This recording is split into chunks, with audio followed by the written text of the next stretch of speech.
যারা like comment view চান তারা অন্য মানুষের পিছে দৌড়ান বা অন্য হুজুরের পিছে দৌড়াইতে পারেন। আর একটা কথা, কোনো অবস্থায় ভাববেন না আমি একজন হাফেজ বা একজন মাওলানা, আমি কারি, আমি কিচ্ছু না, আমি সাধারণ একজন মানুষ। আমি দেখতেছি আপনারা টিকটক জগতে অ্যাক্টিভ থাকেন, তাই এখানে এসে কালেমা দিই। তাই বলে আমাকে কেউ টিকটকার মনে করবেন না। আমি আল্লাহর বান্দা নবী। টিকটক হলে আপনার আমার পরিচয় হওয়ার একটা মাধ্যম, এর জন্য এটার উসিলা করে আপনাদের কাছে এক কালেমা দিই। কোনো অবস্থায় আমাকে টিকটকার ভাববেন না, কোনো সেলি। আসসালামু আলাইকুম আল্লাহর বান্দা নবীর উম্মত, আশা করি আপনারা আমাকে ভালোবাসেন দিনের খাতিলে।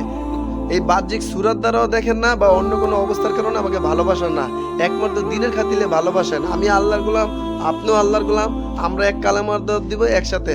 অনেক ভাই আমাকে কমেন্ট বক্সে লক করেন, সাপোর্ট চান, লাইক কমেন্ট চান। আল্লাহর ইজ্জতের কসম, ইজ্জতের কসম, শুধু লাইকটা বুঝি, কিন্তু ওই যে কমেন্ট সাপোর্ট এগুলো আমি বুঝি না বা বুঝতেও চাই না। আমি আল্লাহর গোলাম, আপনার কাছে কালেমার দাওয়াত পৌঁছাবো, দিনের দাওয়াত পৌঁছাবো। যদি কোন অবস্থায় বিনিময় খুঁজি তো বিনিময় দুনিয়ায় পাইয়া দিব। আসলে ময়দানে আল্লাহর সামনে কোন মুখ নিয়ে খারাপ যে আল্লাহ দুনিয়া আপনার কথা বলছি আর দুনিয়া লাইক কমেন্ট ভিউ পাইয়া গেছি, তো ভাই দুনিয়া বিনিময় নিতে চাই না, আমি পরকালে বিনিময় নিব আল্লাহর কাছ থেকে। আর একটা কথা মনে রাখবেন, আল্লাহ রসুলের কথা বললা এই দুনিয়ার কোনো মানুষ আমাকে সময়ের দাম দিতে পারবে না, আমার কথার দামও দিতে পারবে না, কারণ এই কথার মালিক আল্লাহ, এই সময়ের মালিক আল্লাহ। আমার শরীর আমার না, আমার কথা আমার না, এগুলো সব হলো আল্লাহর পক্ষ থেকে, আল্লাহর গোলামের কথা। আমি দিনের কথা এটু জানি যে আল্লাহ আসমান থেকে বৃষ্টি দেয়, জমিন থেকে ফসল দেয়।